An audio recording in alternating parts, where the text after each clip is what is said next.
Self-discipline. I shudder just hearing the word. I don't like anybody telling me what to do, even if it's me. Believe me, I know the right things to do. I just don't do them. I know I'm not the only one, and it's somewhat comforting to know that this is an age-old problem too. Paul in Romans 7:19 said, "For the good that I would, I do not, but the evil which I would not do, that I do." Or the more modern translation, "I want to do what is good, but I don't. I don't want to do what is wrong, but I do it anyway." Or my translation, "I shouldn't eat that candy bar, but I eat it anyway." For me, self-discipline is all about combating my weight. I've got this little guy on my shoulder telling me all day, every day, how awful I am. Maybe you have a little guy like him too. He says, I don't exercise enough. I eat too much. I'm lazy. And I take all the negativity he doles out, mostly without question. Yet all his nagging gets me nowhere, but filled with self-loathing. I can stand back objectively and see how crazy this is. Wouldn't it be much easier for me to just do what he says, exercise every day, eat less, just to shut him up? But I don't. Instead, I let him berate me day after day after day. The good that I would, I do not. I hear you, Paul. But why? Why? All the articles on self-discipline fall on deaf ears to me. Well, that's not exactly true. I listen for a few days, try to follow all the steps, establish a clear plan, remove temptation, practice tolerating emotional discomfort. And then I just slip back to my old ways, and the little guy is back telling me what an awful person I am. And more than ever, I'm convinced he's right. None of this ever made any sense to me until I read this article by Mark Manson. I want to share parts of it with you in hopes that you will get something out of it too. Here goes. Chances are, at some point in your life, you've tried to change your behavior through sheer willpower. And chances are, you also failed miserably. Don't feel bad. This is what happens most of the time. Most people think of self-discipline in terms of willpower. If we see someone who wakes up at 5 a.m. every day, eats an avocado, fennel, apricot, papaya smoothie each meal, snorts Brussels sprouts, and works out for 3 hours every morning, we assume they're achieving this through straight-out self-abuse. That there is some insatiable inner demon driving them like a slave to do everything right, no matter what. But this isn't true. And if you actually know anybody like this, you'll notice something really frightening about them. They actually enjoy it. Seeing self-discipline in terms of pure willpower fails because beating ourselves up for not trying hard enough doesn't work. In fact, it backfires. And as anyone who's ever tried to go on a diet will tell you, it usually only makes it worse. The problem with willpower is that it works like a muscle. If you work it too hard, it becomes fatigued and gives out. The first week committing to a new diet or a new workout regimen, things go great. By the second or third week, you're back to your old late night Cheeto eating ways. We do what feels good and avoid what feels bad. And the only way we can ever not do what feels good and do what feels bad instead is through a temporary boost of willpower, to deny ourselves our desires and feelings and instead do what is right.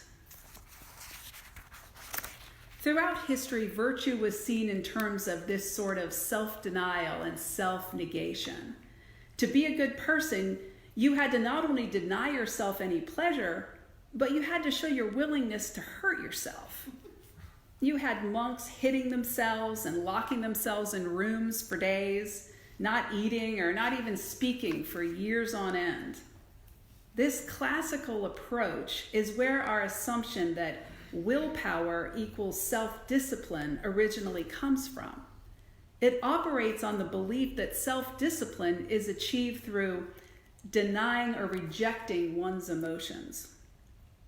This classical approach fused the concept of willpower and morality. Someone who can say no to tacos is a good person. The person who can't is a failure of a human being. The classical approach basically teaches us self-discipline through shaming us, by making us hate ourselves for simply being who we are.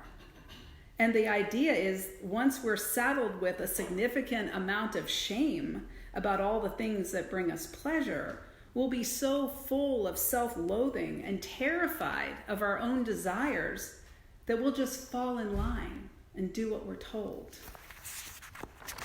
The thing is, self-discipline based on self-denial cannot be sustained in the long run.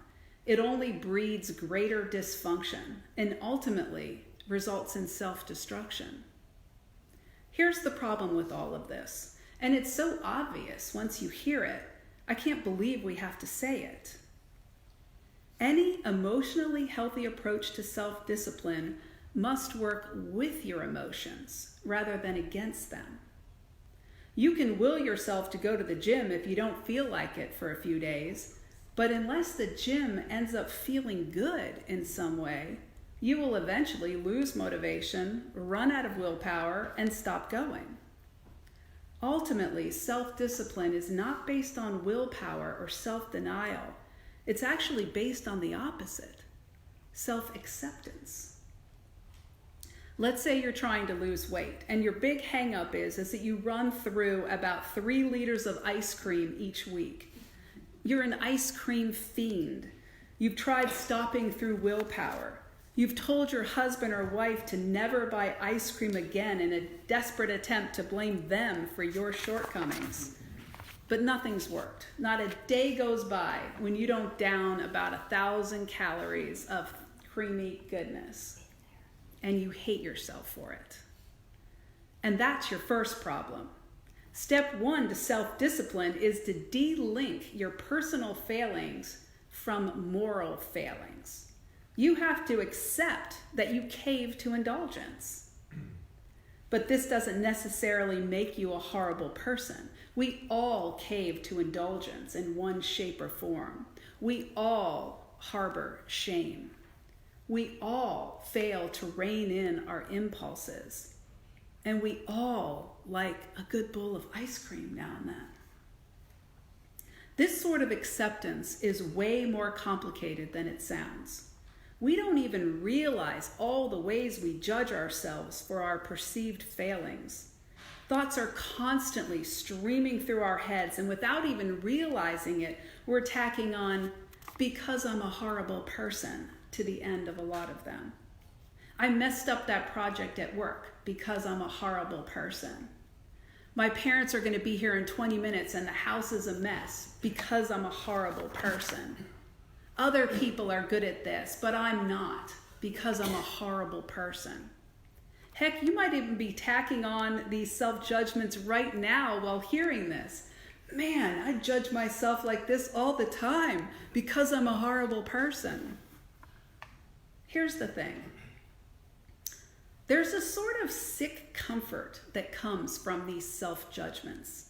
That's because they relieve us of the responsibility for our own actions. If I decide I can't give up ice cream because I'm a horrible person, that horrible personness precludes my ability to change or improve in the future. Therefore, it's technically out of my hands, isn't it? It implies that there's nothing I can do about my cravings or compulsions, so why try? And if we give up our belief in our own horribleness, there's a kind of fear and anxiety that creeps in. We actually resist accepting ourselves because the responsibility is scary. because it suggests that not only are we capable of change in the future, and change is always scary, but that perhaps we have wasted much of our past, and that never feels good either. In fact, another little trap is when people accept that they're not a horrible person, but then they decide they are a horrible person for not realizing that years ago. But once we've decoupled our emotions from moral judgments, once we've decided that just because something makes us feel bad doesn't mean we are bad, this opens us up to new perspectives. We must address the emotional problem, the compulsion it's trying to numb or cover up. You compulsively eat tubs of ice cream each week. Why? Well, eating sugary, unhealthy food is a form of numbing, and it brings the body comfort.